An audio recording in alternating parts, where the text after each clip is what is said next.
Good day. My name is Carl Weber, and I'm Montgomery Parks Athletic Field Planner. Today, we're going to talk about our athletic field use permit policy and the project to update this policy. This policy was last updated in 2013, over 12 years ago. And in that update, we only did minor changes. So we believe we have an opportunity to make some updates to better serve our community. But I want to review some of the processes that have led us to this draft policy. In 2014 or 2024, in the winter, we did an athletic field user group survey. We asked our user groups what they wanted to change in this policy. They provided some details, and in the spring and summer, we reviewed that feedback and decided we needed to do a deeper dive and develop some focus groups. We developed 4 focus groups that we implemented in the fall, and then we also did 2 on-site community outreaches.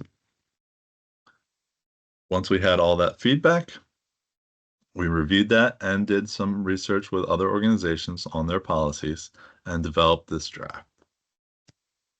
During the stakeholder engagement, there were some items we were able to update and some items we were unable to update. Some of the items we were able to update were our priority use, ghost permitting, our permitting process, and we did a lot of clarity adjustments.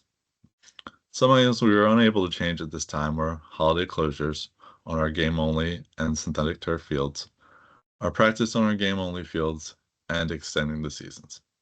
Although we were unable to change these at this time, we are looking into some of these and even trying a pilot program. So formatting changes. One of the big changes is we added a table of contents and created sections for each of the topics. We tailored the language to our audience. We aligned our policy with some of our practices that we were doing, and then we attached the conditions of use. One of the big changes is changing our athletic field classification system. In our previous classification system, we classified them similar to our park type, but we had a lot of exceptions, and we felt that was confusing. So we changed our titles to something new. So traditionally, what we called regional recreational park fields are now game-only fields. These fields are fenced and require permits for games only. Our previously classified local park fields are now called our practice game fields.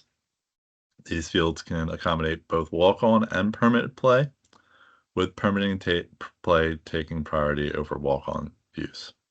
These fields can be used for practice and games. And lastly, our synthetic turf fields changed to year-round synthetic turf fields. This is so that everybody knows you can permit them throughout the entire year. One of our next changes was changing to our permitting order of consideration.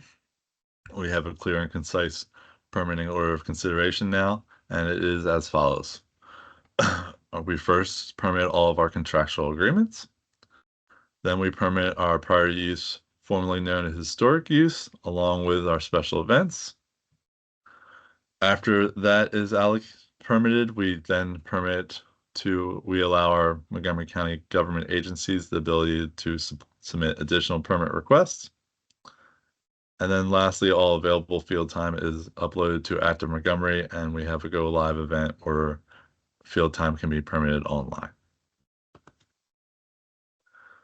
In section 3B, our priority use section. This section, you used to be able to earn priority use hours up to 7 days a week.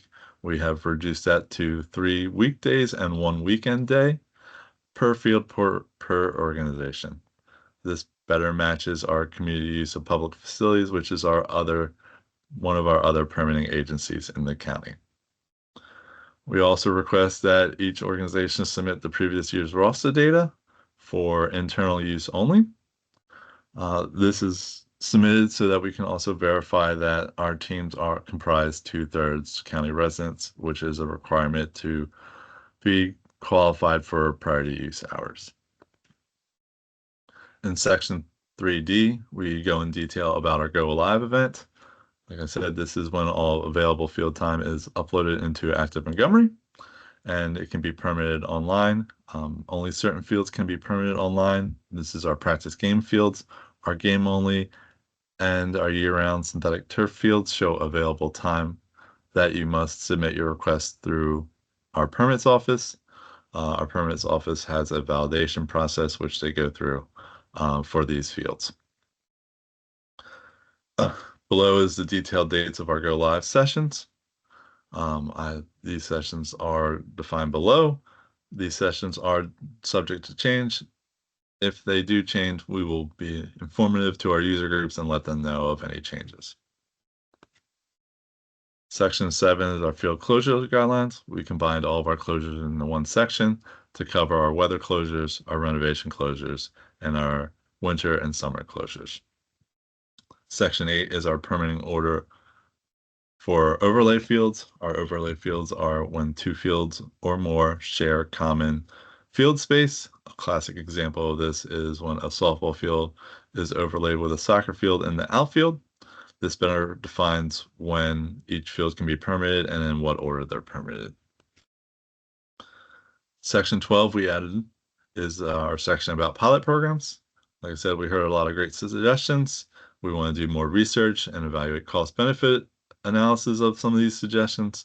So we added a section that states that we're going to run pilot programs when we see an opportunity, and based on how effective these pilot programs are, we may make amendments to the policy.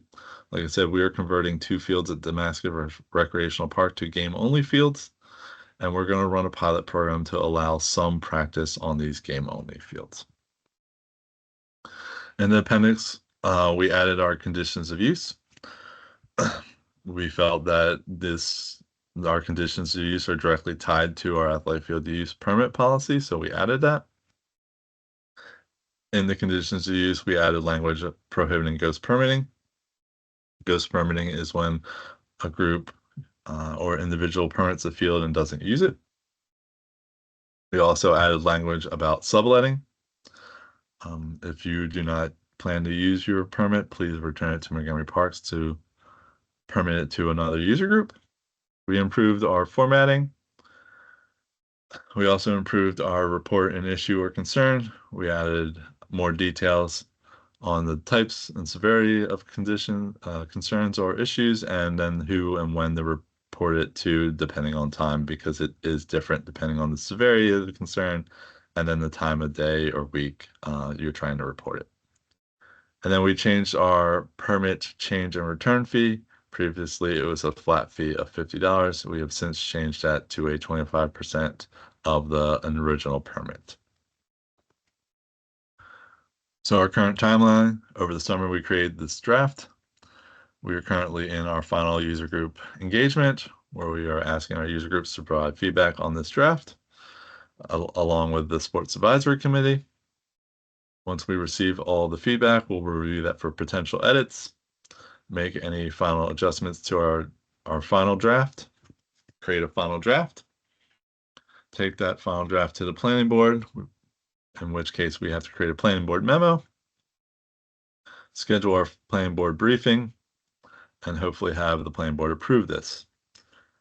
Once we get planning board approval, we'll have a tentative implementation for the fall. So if we go to the planning board in November and December and get approval, we want to give our user groups some available time to adjust to the policy, so we wouldn't implement this policy until the fall.